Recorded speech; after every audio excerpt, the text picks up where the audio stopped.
You're watching Beyond World is One with me, Rica, and this is Speed News. We get you the latest from all across the globe. Let's get you started.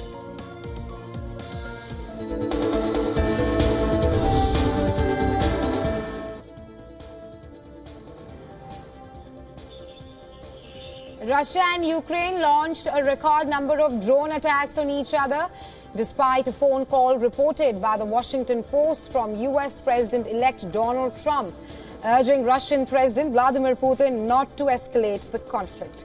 Authorities say that Russian airstrikes killed at least 5 people in southern Ukraine a day after Moscow and Kiev launched record overnight drone attacks at each other. Meanwhile, air alerts have been sounded in most of Ukraine as Russian bombers took off.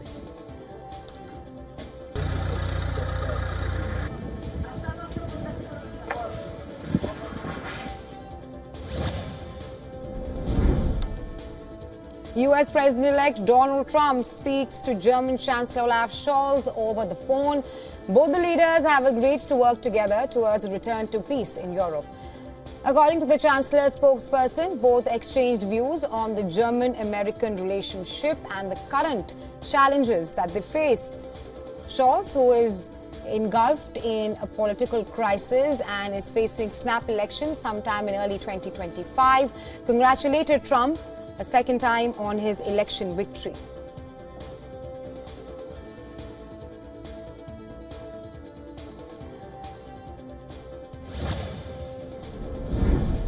US President-elect Donald Trump has said that he was bringing back hardline immigration official Tom Homan to oversee the country's borders in the incoming administration. The 78-year-old Republican has pledged to launch on day one of his presidency the largest deportation operation of undocumented immigrants in U.S. history. Trump said Tom Homan will be in charge of all deportation of illegal immigrants back to their country of origin.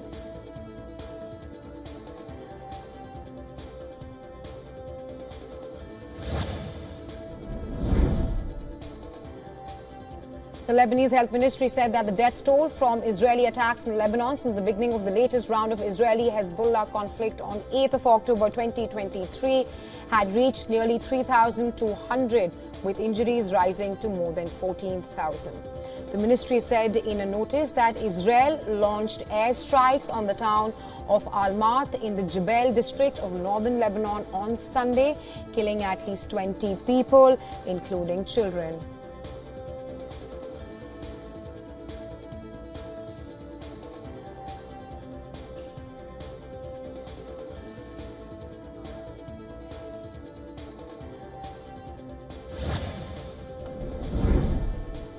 An Australian war hero will be awarded posthumously his country's top military honour 56 years after he saved his wounded commander's life in a battle in Vietnam. Australian Governor-General Sam Mostyn confirmed King Charles III's approval of the Victoria Cross to honour Private Richard Norden. She said that the Victoria Cross for Australia is Australia's highest military honour. Australian Prime Minister Anthony Albanese said that 19-year-old Richard Norden had helped his wounded section commander back to safety.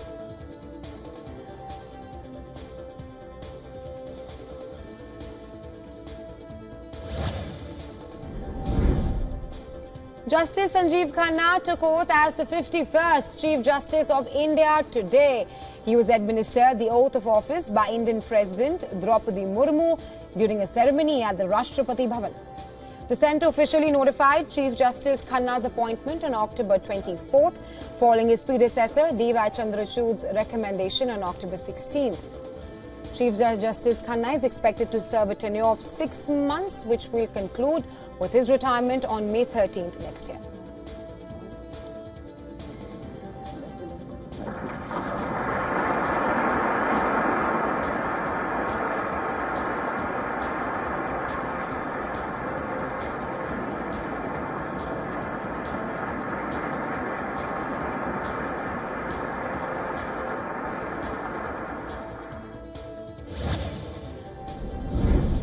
India's Punjab police has arrested 2 alleged aides of designated pro-Khalistani terrorist Arshdeep Singh Gill over the murder of a Sikh activist. The arrest comes amid reports that Gill, also known as Ashdallah, was arrested by the Canadian police in Ontario. A senior Punjab police official said that the arrest had thwarted at least 4 more possible targeted killings and solved 3 crimes.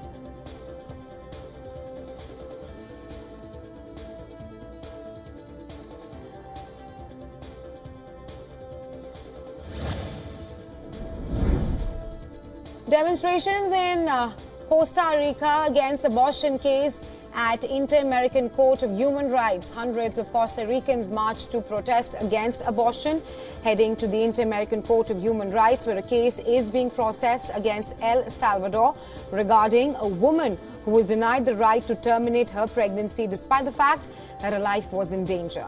The demonstrators, dressed in light blue and chanting Christian hymns, marched 1 kilometer to the court's headquarters in San Jose. Since March of last year, the court has been reviewing the case Beatrice versus El Salvador, the first abortion-related case to be examined in Latin America.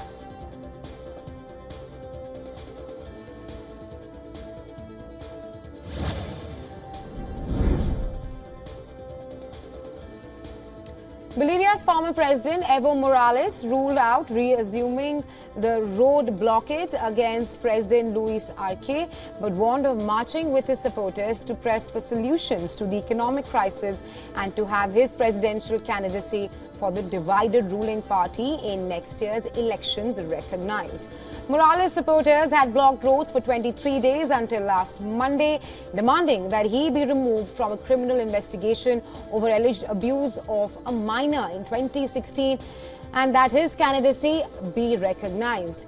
Arce accused Morales and his supporters of economic sabotage and causing $2 billion in losses from demonstrations that disrupted exports and affected food and fuel supplies to cities, further worsening Bolivia's economic crisis.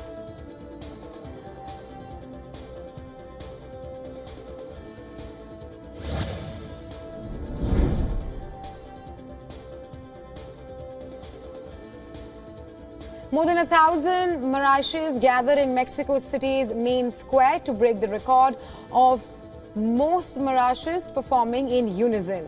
With the classic theme of Mexican music, Cielito Lindo, more than 1,000 of them broke the previous record for the performance of the song, with 700 musicians performing it in the city of Guadalajara. This record was the conclusion of the first Congress held in Mexico City.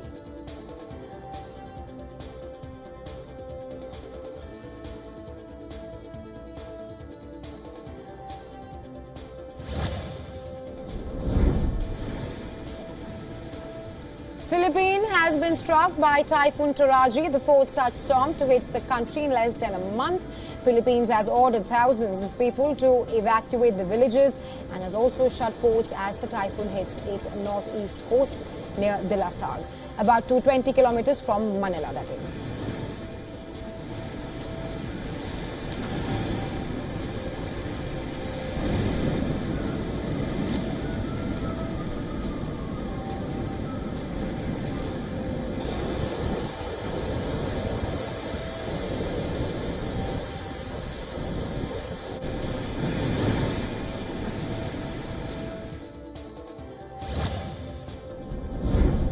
As per reports, the US has ordered one of the leading semiconductor companies in the world, Taiwan Semiconductor Manufacturing Company, to stop the shipments of its advanced chips to China. The US government has reportedly sent a letter to TSMC imposing export restrictions on certain chips. They believe that it could be used by China to build powerful AI systems and graphics processing units. The ruling does not pose a blanket ban on the sale of TSMC chips to China. However, it does make it mandatory for TSMC to verify how and where the chips will be used.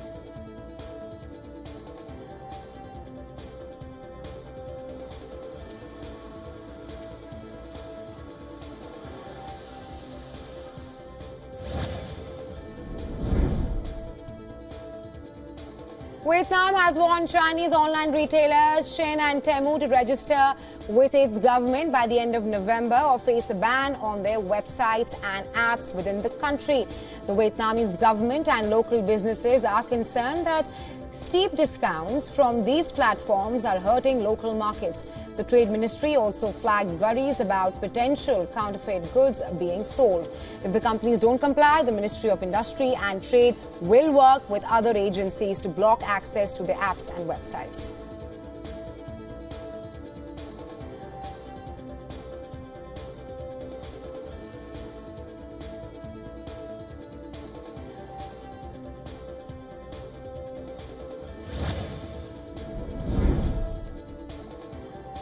According to Google Trends report, there was a 400% increase in searches for how to move to Canada during the counting of the US presidential election votes. The highest number of searches came from states that heavily supported Vice President Kamala Harris, including states like Vermont, Oregon, and Washington, D.C. However, Canada-related searches saw more than 5,000% increase on the day Trump's victory was confirmed. Apart from Canada, countries such as Japan, Brazil and Costa Rica were among the other countries most searched for.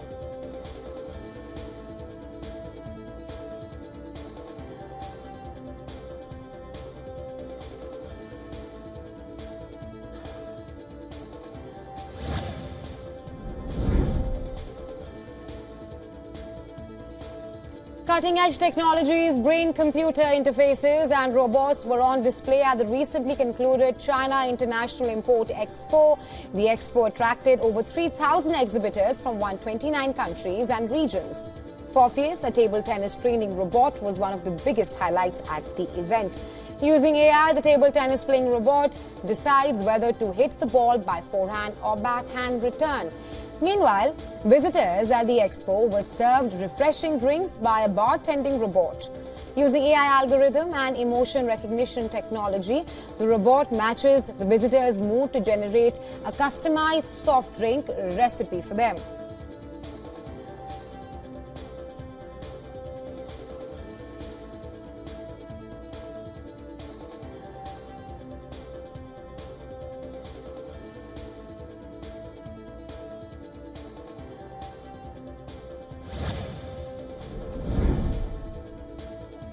Chinese stocks decline after high-profile legislative meeting let down investors who had been hoping for large-scale stimulus to revive domestic demand and combat deflation.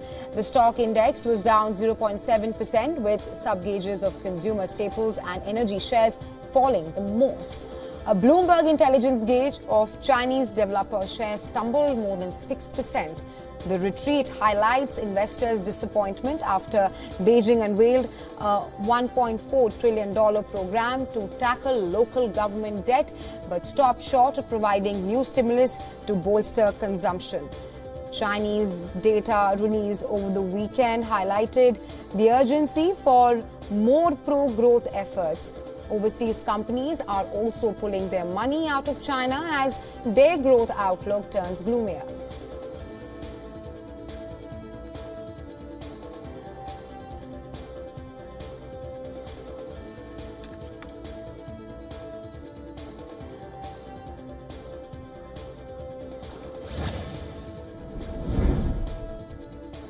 Oil prices fall for a second straight day as a soft outlook in top importer China continued to plague the market. Brent traded near a $74 a barrel after losing more than 2% on Friday. Data at the weekend showed Chinese consumer inflation in October, while factory gate prices fell again. That came after Beijing unveiled a debt swap plan on Friday to strengthen the economy, but stopped short of unleashing new stimulus. Crude traders have been assessing the outlook for global demand heading into 2025, as well as the implications stemming from Trump's victory in the recent presidential elections and also tensions between Israel and Iran.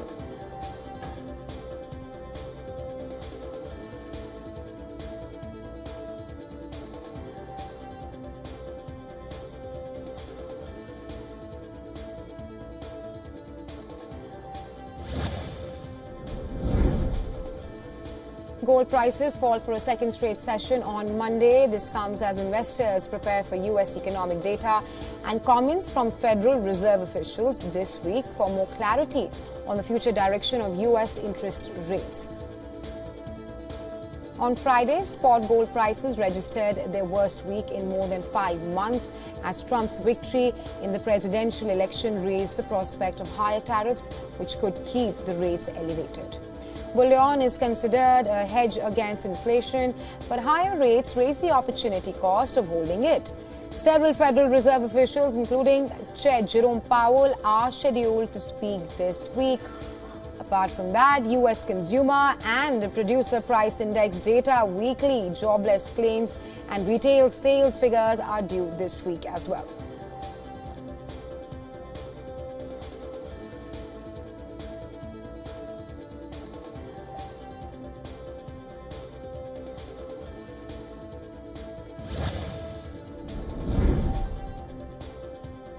Bitcoin breaks through a new all-time record high over $81,000 on the back of United States President-elect Donald Trump's victory and his apparent support of digital assets. Further, crypto markets are abuzz with the prospect of a Trump-era U.S. Congress featuring pro-crypto lawmakers. This is Bitcoin's second consecutive record high, having peaked at $80,000 for the first time on November 10th. On November 6th, a day after Trump's 2024 U.S. presidential election win against Kamala Harris was announced, the token reached $75,000, crossing its previous all-time high in March 2024. Smaller tokens, including billionaire Elon Musk promoted Dogecoin, also gained as bullish sentiment persists across the crypto space.